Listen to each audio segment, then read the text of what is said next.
الحمد لله رب العالمين والصلاة والسلام على أشرف المرسلين. Chers frères et sœurs, Allah subhanahu wa ta'ala a créé l'être humain. Il l'a honoré par la langue, pour parler, pour exprimer ce qu'il ressent, pour demander ce qu'il veut, et surtout pour adorer Allah subhanahu wa ta'ala et l'invoquer.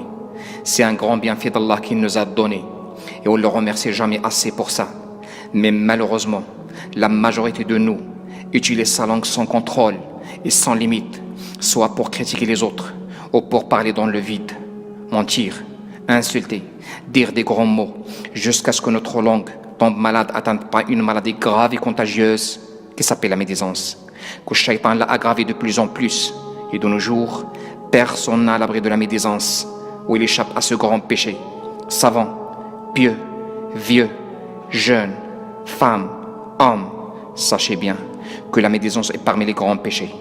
Il peut vider ton compte de hasanat et elle cause des conflits et elle rend shaitan heureux. Le prophète sallallahu alayhi wa sallam dit: la médisance, c'est de parler derrière ton frère de ce qu'il n'aime pas. Rapporté par l'imam Muslim.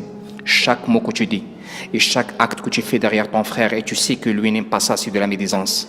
C'est comme si tu manges sa chair alors qu'il est mort. Comme il a dit Allah dans le Coran et le prophète sallallahu alayhi wa sallam dans des hadiths authentiques. Les savants disent: le seul animal qui peut manger la chair de son espèce mort est le chien. Et médite, akhil muslim, cette image et pose-toi la question: comment tu peux accepter cette comparaison? Et Allah t'a honoré. Le prophète sallallahu alayhi wa sallam dit dans un hadith rapporté par Abu Huraira: quelqu'un qui mange la chair de son frère dans ce bas monde par la médisance, il va le manger le jour du jugement. On lui dit: mange le mort comme tu l'as mangé vivant. Il le mange avec la soif et il crie. Ibn al-Uthaymin rahimahullah dit, en expliquant la gravité de ce grand péché: si quelqu'un t'offre ton frère mort, est-ce que c'est possible de manger de sa chair même un peu? La réponse est non. Or, quand tu fais la médisance sur lui, c'est comme si tu le manges mort parce qu'il n'est pas présent pour s'expliquer et se défendre comme le mort. Chers frères et sœurs, faites très attention de ce qui sort de votre bouche. Mettez une balance sur la langue et pesez les mots. Le prophète sallallahu alayhi wa sallam dit: un mot, tu peux le dire sans faire attention et il peut te mettre à l'enfer. Wal'iyadu billah. Et nous, on dit des mots, des phrases, on fait des gestes qui font mal aux autres sans faire attention.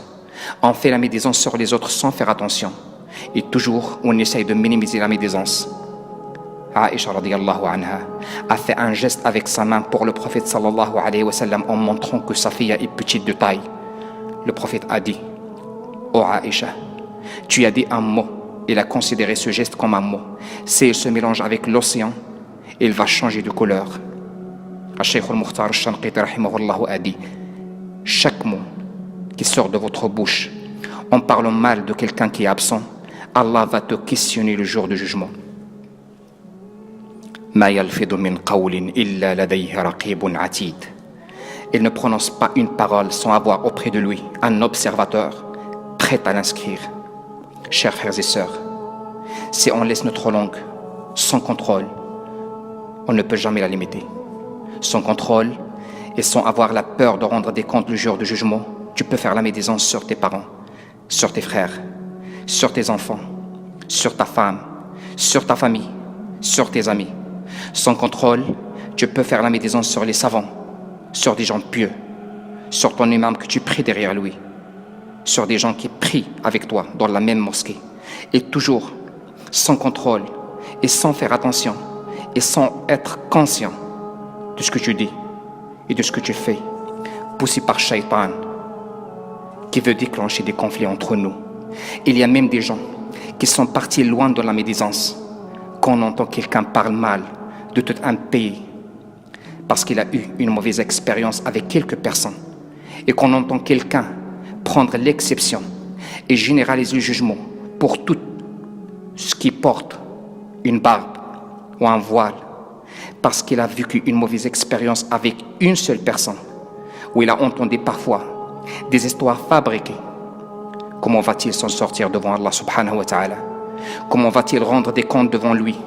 Comment va-t-il répondre et se défendre?